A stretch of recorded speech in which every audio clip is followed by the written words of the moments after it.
Okay, good morning. We are finishing getting benefit from a non-Jew. So again, this is just going to be a quick recap, so it's good we do it in 2 days to get some chazara. Today's shir לעילוי נשמת etel bas Reb Avraham. Tet vav. Again, shin chaf hey tet vav. Any Yehudi, you have a non-Jew, shehevi b'Shabbat chalilim. Perush kli nigun chalulim shekolam me'orer habechi. So you've got these musical instruments or some kind of a flute that they bring. Lispod behem Yisrael, in order to do for a hesped. Lo yispod behem lahu v'lo acherim. Nobody can use it. They brought it on Shabbos. They carried it outside without an eruv, so you can't use it. It was done for a Jew, and nobody can use it. How come nobody? So it must be that it was done. Everybody knew about it.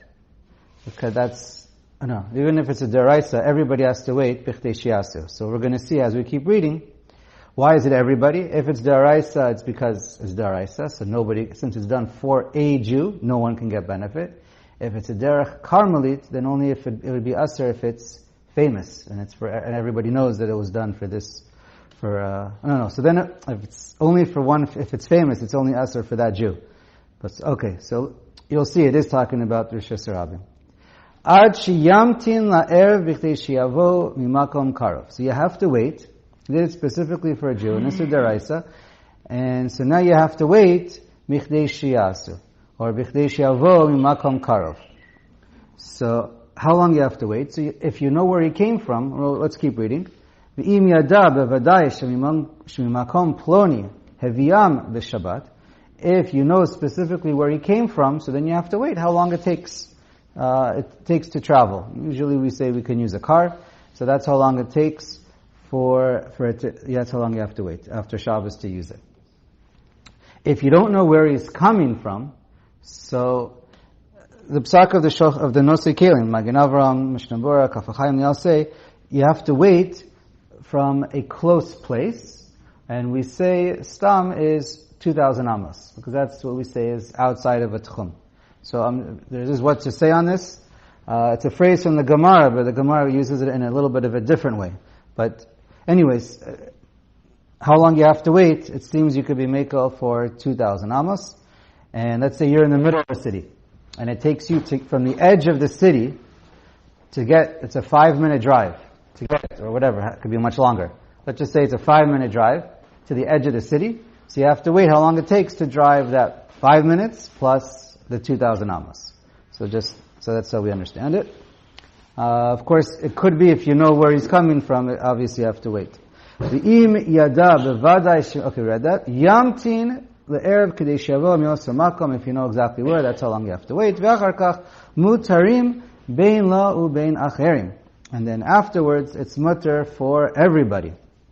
Okay. Unless you knew specifically who it was done, and then the whole city knew who it was done for, then for that person it's asur forever. This is when you did an isur deraita, that you have to wait bichdei sheyavo sheyasu for everybody.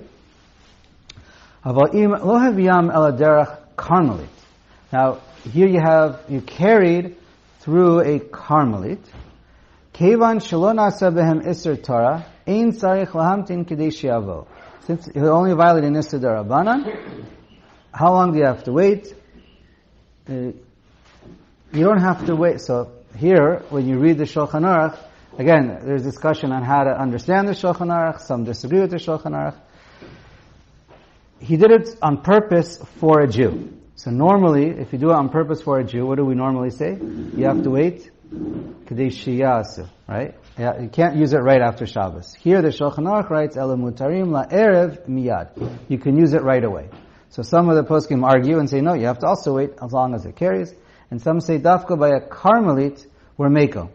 Because normally, when we worry about k'dei sheyasu, that's for when you're changing the item. He did an Isur Torah to change the item. Here he did an Isur Darabanan, and the item wasn't changed. It was just moved or transported from one place to another.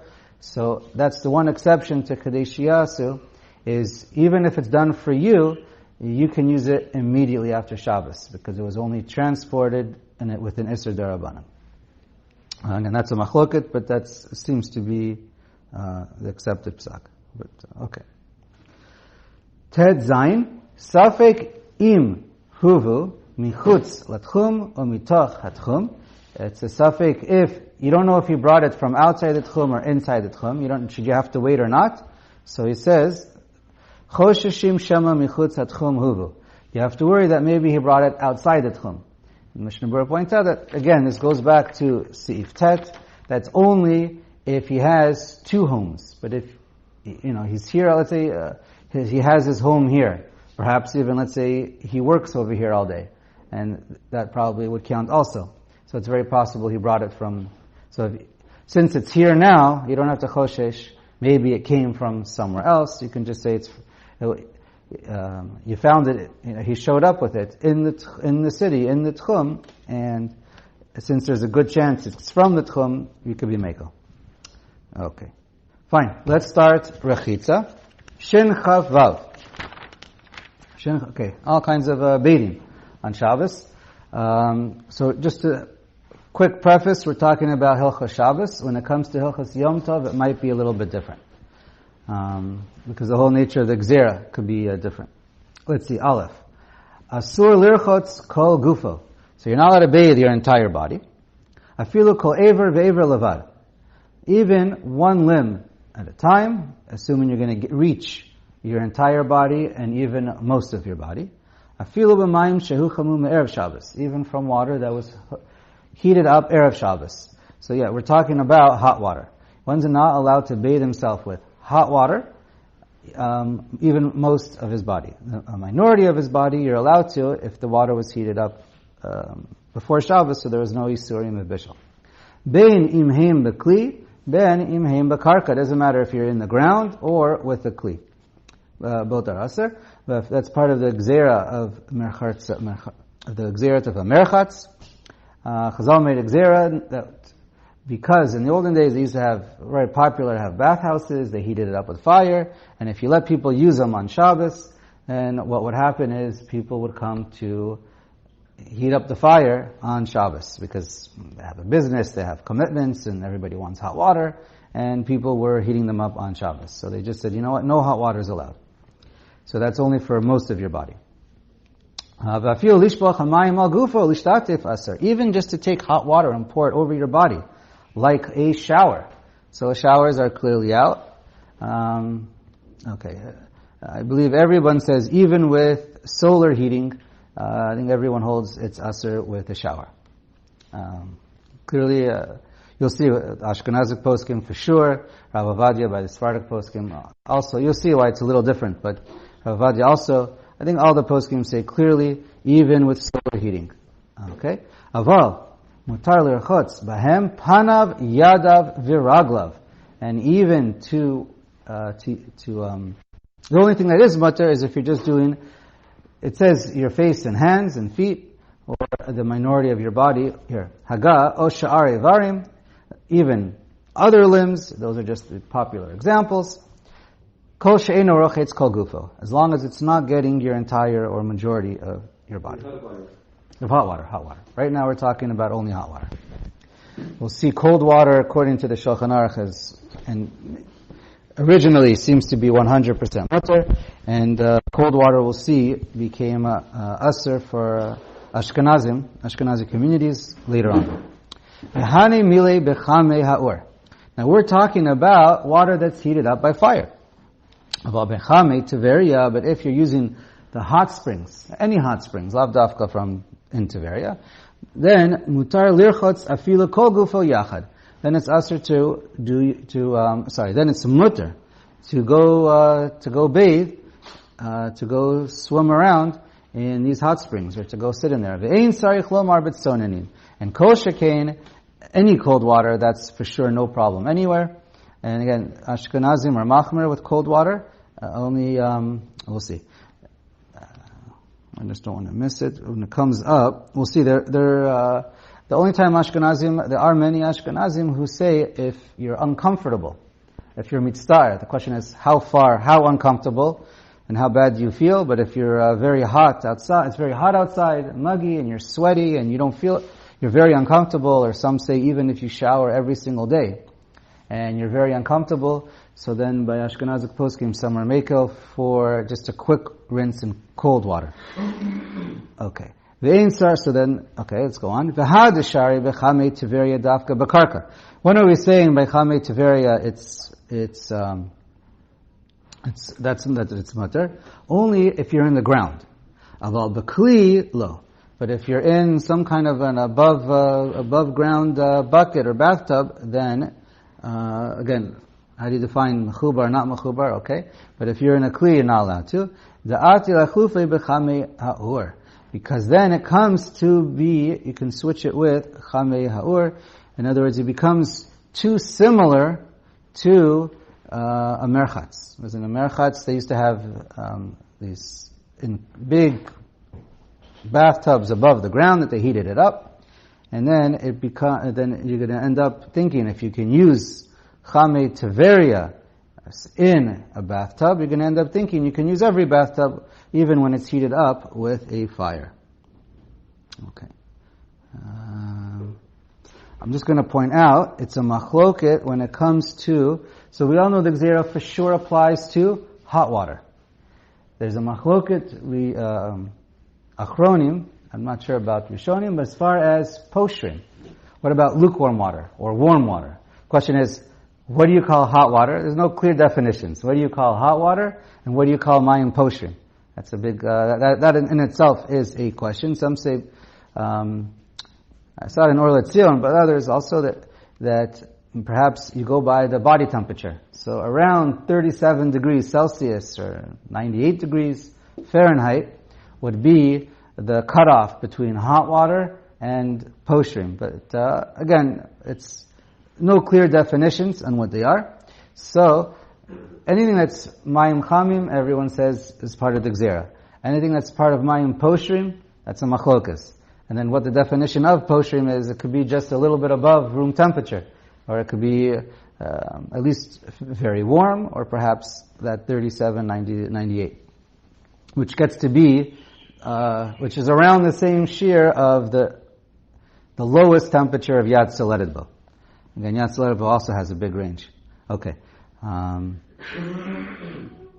So how is this relevant? We're going to get to it soon when it comes to mikvahs. The Mishnah Berurah mentions it here, so I'll mention it too. What do you do with a mikvah on Shabbos? So it's a big question if you're allowed to use a mikvah on Shabbos, because of this whole issue of bathing. And so some say you're not allowed to. The korban etano that he brings is the one who says b'makom mitzvah lo gazru. Again, so that applies to women. Does it apply to men? That's again another question. And he quotes a Nodia B'Yehuda, which is what the Mishnah Berurah goes with the Chayadam, that by poshrin there is no gzera. But I know Rav Avadia and others they're osir by poshrin. But okay. So bottom line, what about going to the mikvah? So we'll see that the way that Rav Avadia and it's in Darkei Tahara also, they point out, for Sfardim, they say the best thing to do is to go bein hashmashos, and then you can use the hot water in the mikvah, and no problem. If you're going to go after tzeis, then, so they recommend that's the best thing for women, for Sephardic women to do, is to go during bein hashmashos. And then, if you're going to go after tzeis, then you should make sure it's either cold or warm water, but not hot water. And, but if you have no choice whatsoever, like the mikvah, because really you don't really, whoever runs the mikvah. And if you have you can't just go there and ask them to change the temperature for you. So if you have no choice, they say you're allowed to use it however hot the water is after it says.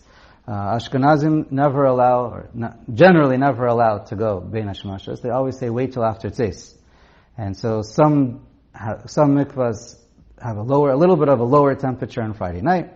But Lamaisa, most mikvahs, they keep it the same normal warm or hot temperature, and the minhag is to be mekel even after tzeis. And and as far as going to the mikvah, also there's also an issue of zamachloket. Can you go shelo bizmana?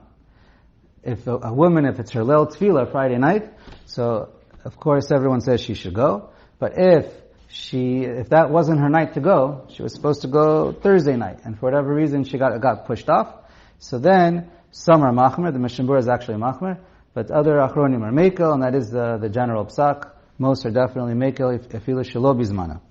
There, just one quick thing, I know it's Hilchos Nida, but some say, in particular by Ashkenazim, l'chadchila, if you know it's not going to be, you can't go on time. Now that's really, you have to really know for sure you're not going to go on time. Again, that's another question. But if you know in advance, a whole week before, for sure you can't go that Thursday night, so many Ashkenazim will say better to do your hefsek on Friday, so that you make sure that Friday night, you avoid this machlokas of going shelo bizmana, and you make sure that Friday night is your zman, if you know that that's when you're going to go anyway. But then again, you just have to, the metzius is, sometimes plans change, and then it is available Thursday night. So anyways, alright, let's get back on track. Base. One other thing I will point out. So when it comes to pools, going swimming on pools, so all Ashkenazi poskim are aser, but even cold water is aser. There are some Sephardic poskim who say as long as the water is not too warm, and again, whatever that is, then it's mutter to go. Again, I'm not going to go into all the details. Just make sure you don't squeeze out your bathing suit or your hair, and there's a lip around it. What? Just an added zera? What, pools? Maybe you'll make a floating device? So there's no issue of a floating device because there's a rim around the pool. If you're going to a lake or a beach and it's a slow slant, so then there's exera. Even Ashkenazim don't have exera by swimming pools because there's a defined lip around the whole pool. But it's because if it's cold water, and there goes there by cold water, we'll see soon if we get there, because the main reason was because you might come to do schita. But also there's carrying issues and stuff like that. They're not going in with a bathing suit? Yeah, they are definitely Sephardic poskim who are matir. Obviously, the more firm ones are gonna not recommend it. It's not a recommended activity on Shabbos. You're not learning. You're whatever. It's not a recommended activity, but but there are some who definitely who are matir. Base. Yesh omrim dahadashari b'chamei Tveria, that which we said you're allowed to use spring water, hot spring water. Dafka k'sheina makom mekura. That's only if it's an open. It's there's no ceiling. Aval im hamakom mekura asur, but if it's indoors, it's asur. Why? Mishum da'at yidei zeya v'asur. Because it may come to sweating, and sweating is also a problem of uvdin dechol or refuah. Okay, v'yesh omrim demuter lehazia b'chamei Tveria. And then he says no, and he says, but some they say it's mutter to do it because you're allowed to be mezia also. You're allowed to sweat. It's not a problem. Okay, so that's a machloket, and if it comes up, the Mishnah Berurah says, I think it's the Mishnah Berurah, it says, Yesh lismach al deyazo, you're allowed to be mekel. Okay. Gimel. Ama tamayim shehi chama. Now, what's this case? Basically, you have a river or a big source or a large spring, and where there's hot water. So you want to make a pipe go through this hot water. So the issue that we're going to see is hatmana. Because, basically you have a hot water source and you make a pipe, and so as the pipe goes through this hot water source, through these hot springs, or a bath of hot springs, it's in there long enough, so as the water travels, it's going to make the water hot. So can you do such a thing? So, asur lahamshich letocha afilu me'erev Shabbos silon, you're not allowed to have this pipe go through, even if you set the whole mechanism is all set up erev Shabbos. You can't, why? Because it's a tmana problem. Upi asilon yotzei chutz la'ama u'meimav nishpachim le'uka, perush guma shebekarka. So the water, when you open up the pipe, the water pours out into a big a ditch, a pit. There you go. Pit's the right word. Thank you. So, you're not allowed to do this. Obviously, if you opened up and you'd set it up erev Shabbos, then it'd be okay. The problem is it's Chamei Tveria is okay. So if you set it up and you opened it up, and the water that you're using went into the pit before Shabbos, you're not using this pipe. You're allowed to use this water. The problem is opening it up and using the water that flowed through on Shabbos. V'im himshicho asurim. So then if it's going through, it's asur. Afilu mayim shenichnesu la me'er Shabbos, sheberachitza b'shtia, ki'ilu hu chamu b'Shabbos. So even though the water that you put in there, it already got heated, we're talking about water that's in the pipe. The water that's in the pipe got heated up, Erev Shabbos, you still can't open it up and use it, because that water had hatmana with it. V'im hevi shamayim Erev Yom Tov, and if it was done Erev Yom Tov, Yom Tov, kechamin shimuchu b'Yom Tov, ve'asurim berachitza mutarim b'shtia. Again, we're not discussing really Yom Tov over here, because there's a whole, changes a little bit. But anyways, by Yom Tov he says, you're allowed to use it for drinking, because you're allowed to, but by rachitza, it's aser. And again, there's a question, because it's either Shaveh b'chol nefesh is the reason by Yom Tov, which may not apply nowadays. I don't want to get into it too much, but that's why it may not apply to Yom Tov by rachitza. Okay. Daled. Lo yishatef adam b'tzonin kol gufa b'dchamim keneged hamadur mipnei shemafsham mayim she'alav v'nimtza kerochetz kol gufa b'chamin. You can't make your body all wet with cold water, right? Ashkenazim can't anyway, but the Shulchan Aruch writes, you can't make yourself all wet with cold water and then go stand next to a fire and get the water nice that's on your body hot. That's also part of the whole gzera. Aval mutar lishatef b'tzonin achar she'nchamim eitz ala eish. But you can heat up your body and then put cold water on yourself. That's not a problem. Hey, yesh omrim shetzarich lezar sholecham yadav eitzel ha'esh achar netila im lo yinagvem techila yafe. So same idea. Some say you can't even heat up your hands by the fire that were already wet. Okay, let's go to Vav. Asur litein al gabe bitno kli sheyesh bo mayim chamim v'afilo b'chol. Now this is a little bit, I think, obvious. None of us would do this. You can't take a really hot water in a bowl, and now put that on your stomach in order to warm you up. Why? Hot water, well, the bottle or the bucket is open. We'll keep reading. When you finish reading, mipnei sakana, which is dangerous. I mean, I'm sure most of us would never think of doing this. Because the water could be boiling hot, and you can just turn a little bit, and the whole water will spill on your body, and you can get burnt. So obviously you can't. I don't think we would think of doing this, but you can't do this. It's sakana. Aval mutar lahachem beged velitno al bitno. But you're allowed to have a hot towel, whatever you want, and put that on you, because it doesn't. It's not, right? We're assuming it's not dangerous. It's not going to spill. And then, obviously, if it's freshly had boiling hot water on it, you got to wait a second, so it's not too hot. But anyways, it's hot. You're allowed to put it on you. It's not going to burn you. There's no chashash or sakana.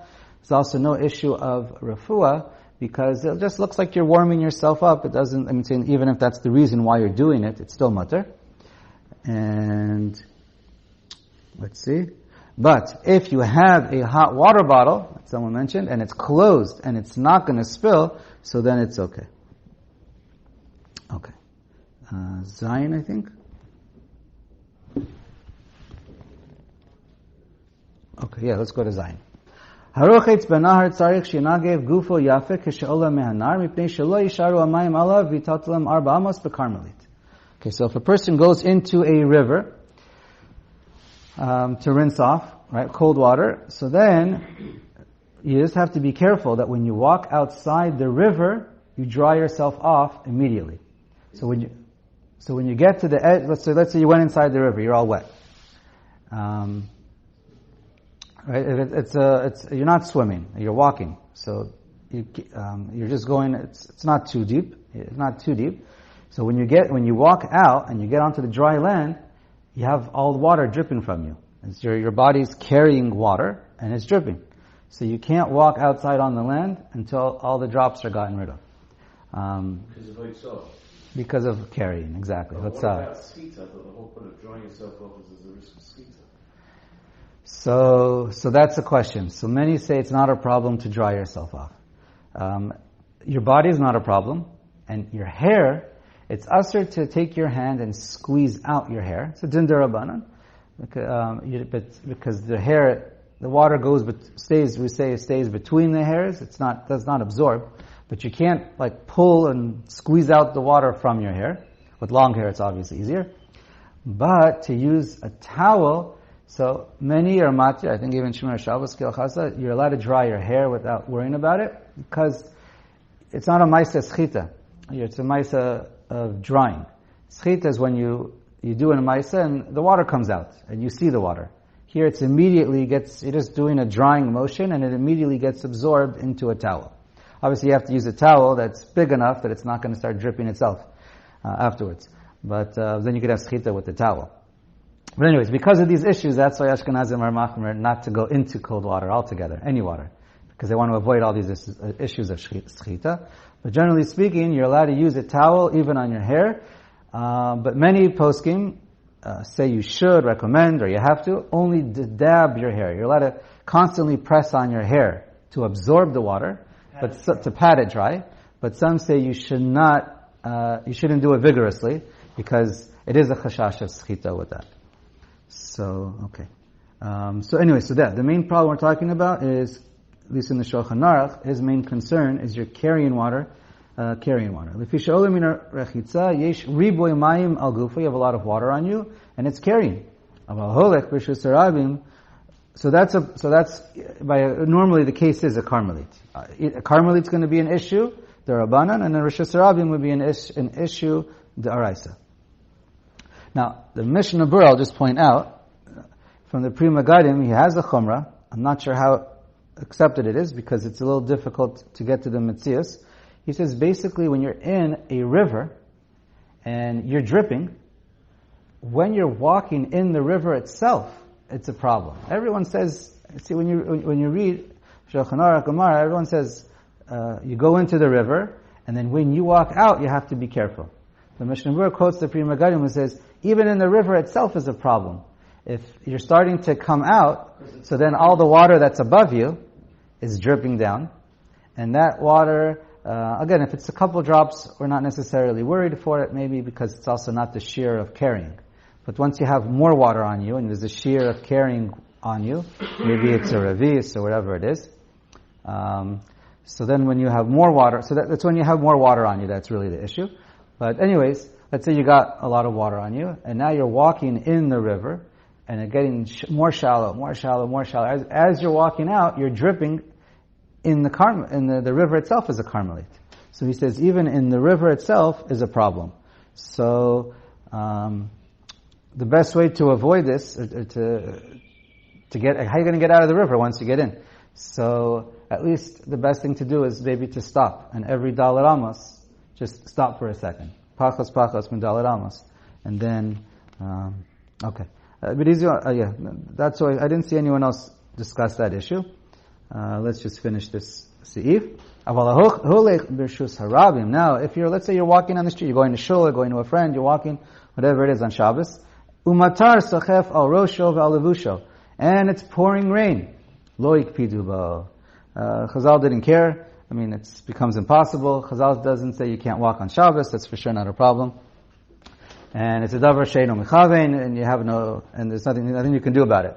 So there's no gzera and nothing to worry about. Because it's not enough water.